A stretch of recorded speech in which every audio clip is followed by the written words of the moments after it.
learners, and welcome back to the session on Tribes of Meghalaya. This is from BSW 044. I, Professor Rosename Byakim, is your course coordinator. Now, before we begin, I would like to give you a short recap of what we did. In the previous session, we learned in detail about the Khasi tribe as well as the Jaintia tribes in Meghalaya. We discussed the brief history of Jaintia kingdom, the land tenure system, religion and inheritance practice amongst the Jaintia as well as their religion and the practice of divorce amongst the others. Now we will go ahead and look at the Garo tribes. Now before I begin, I would like to take you into a small history about the Garo tribe. The vibrant and viral ethnic people who reside in the Garo hills are known as the Garos. The Garos call themselves Achik Mande. Now in the Garo language, Achik means hills and Mande means people. So Achik Mande means the hill people.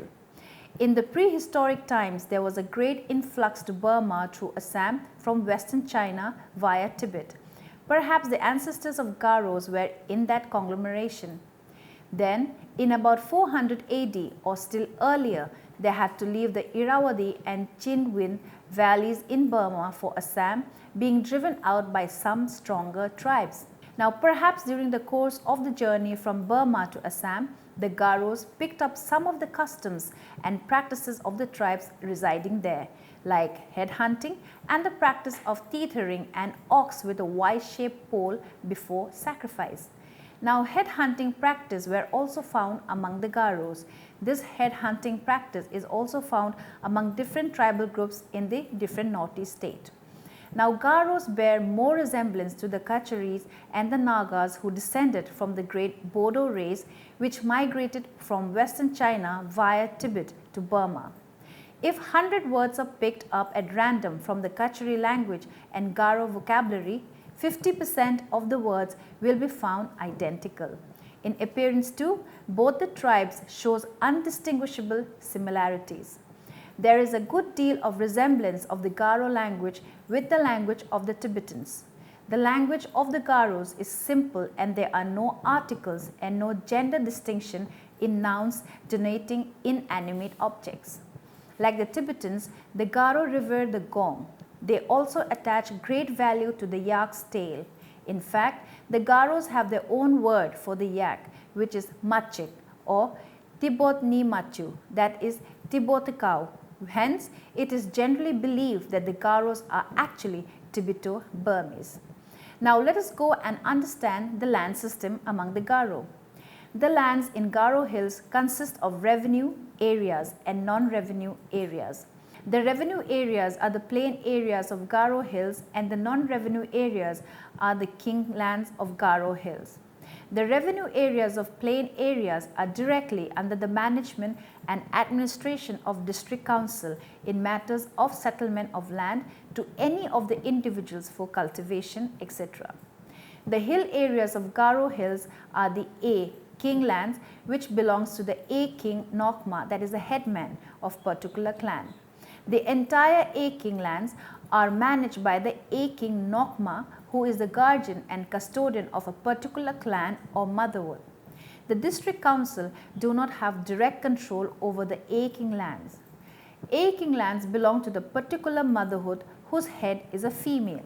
The ultimate worship or the ultimate ownership lies with the motherhood which exercises its control through her husband. The A king Nokma, being a mere custodian and guardian of A king lands, cannot take any arbitrary decision in matters of sale, mortgage, gift, transfers, etc. There are different kinds of A king lands in Garo hills such as A Milliam, A Jikse, A Jama, etc. All these different kinds of lands held by particular Machongs cannot exercise the power over their own acquired lands as the entire property belongs to the wife or female. The Kras or male elder members of the family play an important role in shaping their future and welfare. Now let us look at the social structure. The Garo society is divided into three major clans or kachis. Example, Marak, Sangma and Momin. The kachis are exogamous. Marriage within the clan is forbidden and severely punishable. Some subclans have now branched off from the original clans and are developing into independent exogamous clans. In these new kachis, mention must be made of Awes living in the northeastern hills, Abang who form the most important group and live in the western side, and Agongs occupying Someshwari Valley in the vicinity of Siju. Each of the kachis or clans is further subdivided into a member of lineages called machongs. These are the subclans. Now these machongs are the basic units in the Garo social structure and are named usually after animals, rivers, caves, etc. A Garo belongs to his particular machong as soon as he is born. The dominant machong in a village selects its nokma or the headman. Nok in Garo means house, while Ma stands for mother. Though the headman is a male, they call him Nokma. This shows the importance the Garo attaches to the women. It is the women who inherit property of a Garo machong. Theoretically, the land belongs to the Nokma or the village headman, but actually he is the manager of his wife's property. He cannot dispose or mortgage the land of his wife without consent of his wife's machong. Almost all the land except narrow strips of plain land in the Garo hills is Aking land, that is clan land.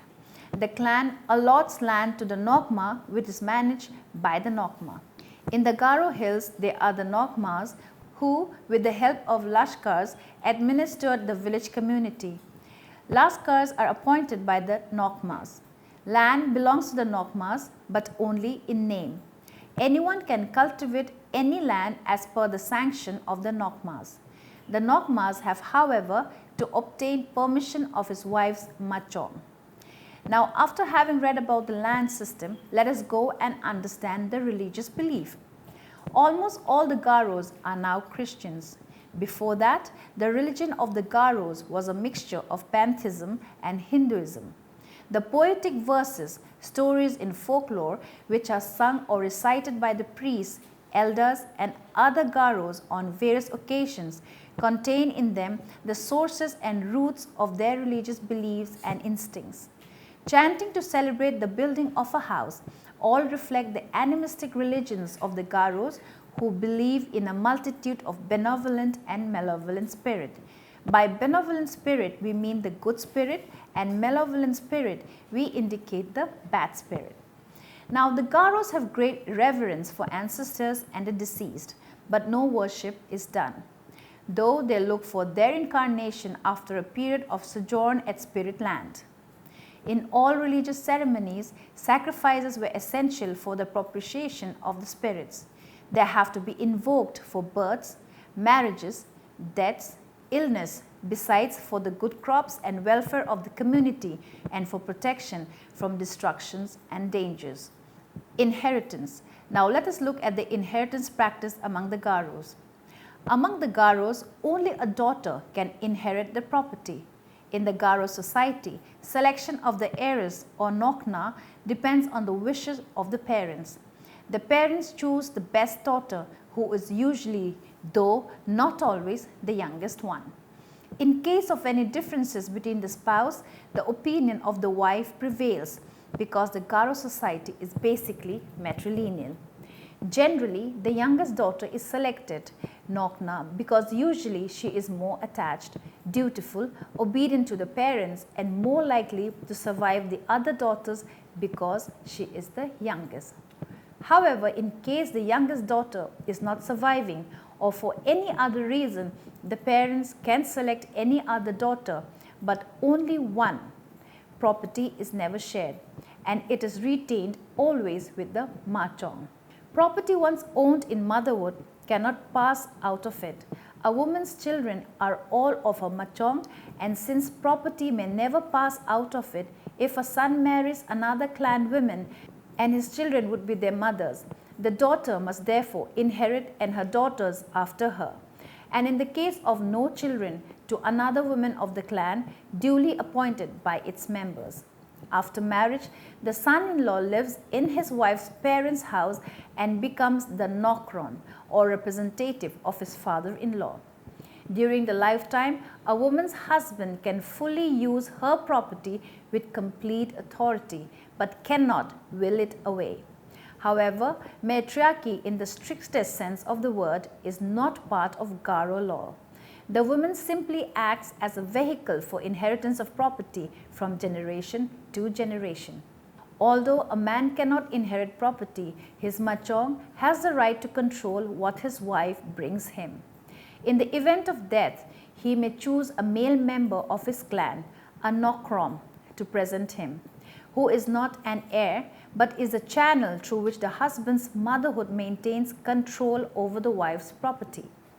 Sometimes a nokrom is the son of the man's sister and is expected to marry his uncle's daughter. Now, talking about marriage, let us move ahead and see what is the family system all about. Birth is a matter of joy not only to the family but also to the community. Elaborate celebrations are customary. Naming ceremony is usually observed on the day of birth itself. Till death, the newborn baby belongs to the mother's family, irrespective of sex, even after marriage. Lineage is always matrilineal, like the Khasis and the Jaintias.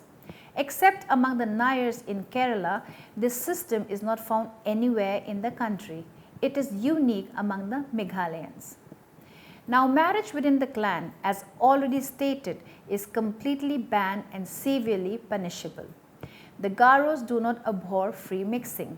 Marriage is, however, arranged with the formal sanction of the parents. Usually, the girl proposes to the boy. Then, the girl and the boy report to their respective parents. If both the parties agree, the marriage is then arranged. Naturally, the question of dowry does not arise. Betrothal and marriage do not have much religious significance in Garo society and entail no sacrificial offerings or unusual religious symbols as are prevalent in birth and death.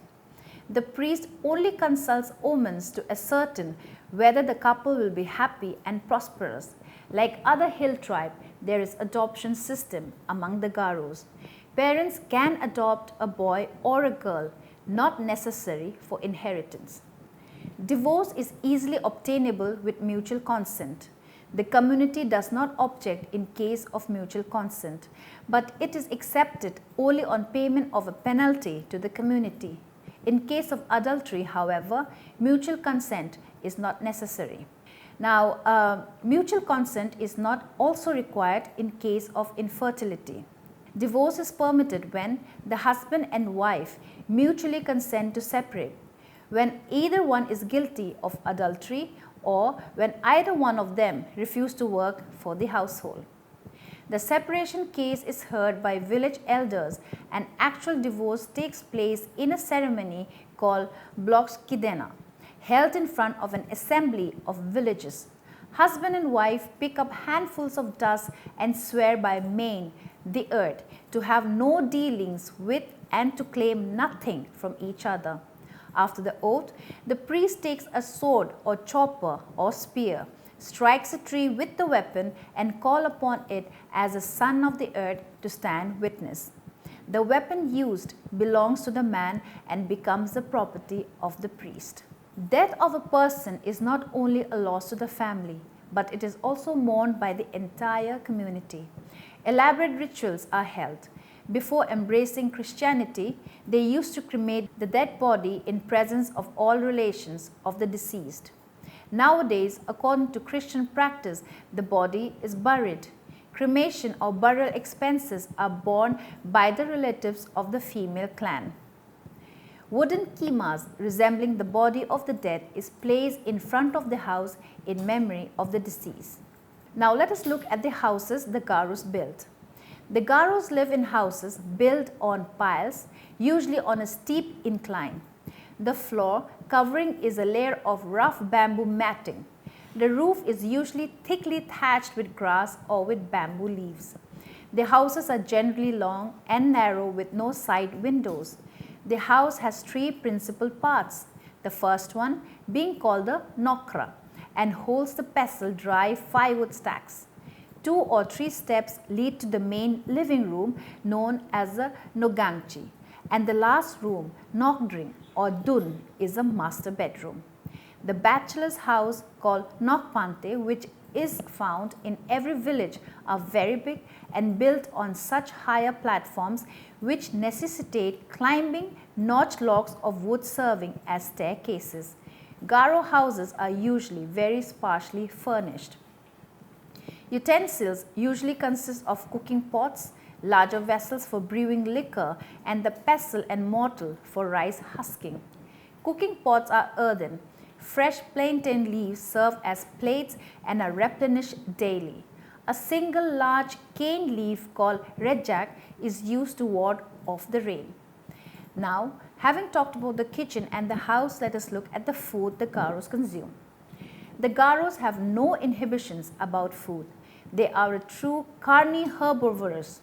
They will eat almost any animal for meat, usually raising goats, pigs, fowl and ducks in the village and buying cattle from the plains people. They are the only division of the Bodos who eat beef and other wild animals, except the tiger. Snakes, lizards and even small white ants with wings are not unwelcome. A favorite food item is dried fish nakam, some of which they prepare themselves and some procured from plains. Gran, a dried version of beef, is considered a delicacy. Garos eat quite a few vegetables and many edible roots and creepers from the forest. Bamboo shoots are considered a delicacy and eaten boiled as a vegetable or used for special dishes. Garos grow chilies and eat a great deal of them. They use salt but not fat for cooking. Garos eat frugally, 3 meals a day. But all feasts are sumptuous affairs with lots of food and drink.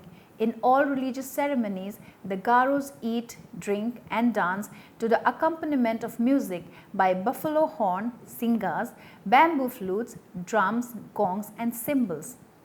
Guests sit in rows, servers with basket move around dispensing tempting morsel. They are followed by the liquor bearer who carry bek or pongsim, a kind of god holding liquor to wash down the food. Garos drink only brewed liquor, never distilled.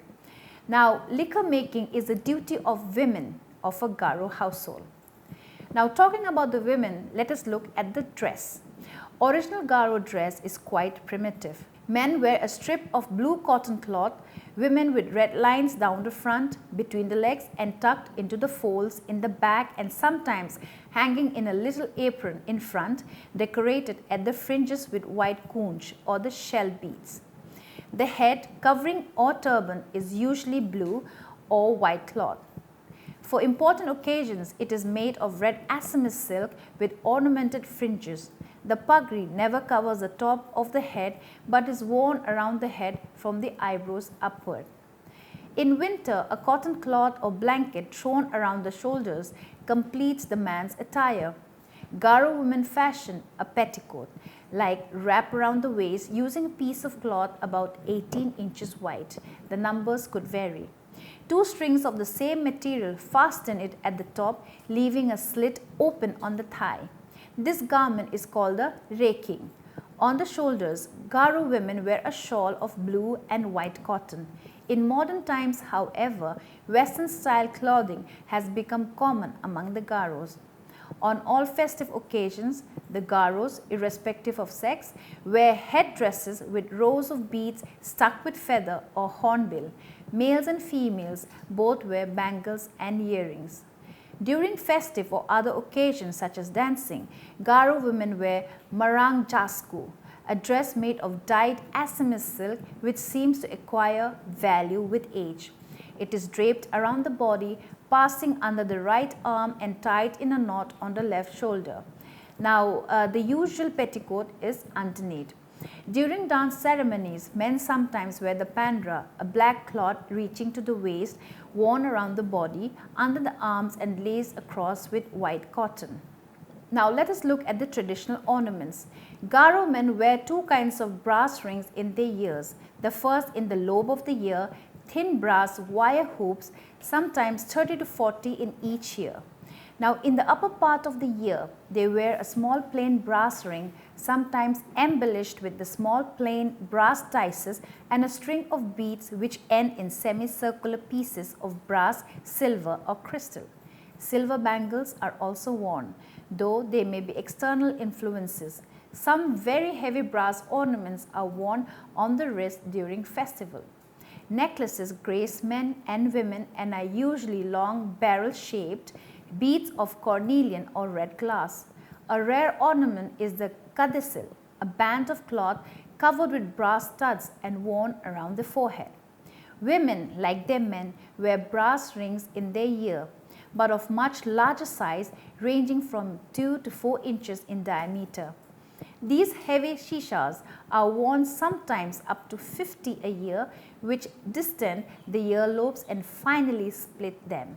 The sanki are a kind of waistband comprising several strands of special cylinder-shaped beads. Now, during dancing, women also wear headbands like the men and a curious head ornament, the pilne or salchok maldong, which is a bamboo comb with a white bead ornamented indigo-dyed cloth stripe attached to the top. The comb is stuck in the hair knot and the cloth hangs down behind. Now, talking about the dances and the dresses, it is pertinent that we understand about the musical instrument. Like the dance forms, the musical instruments of the Garos are simple. A few drums, wind instruments of bamboo on horn, metal gong and cymbals all are manufactured or crafted at home. The types of drums used by the Garos are the dama, the kram, the nadik and the nagl. Now let us look at the occupation. First and foremost, the Garo is a farmer. He loves to till the soil and watch his crops grow. Agriculture is the principal occupation.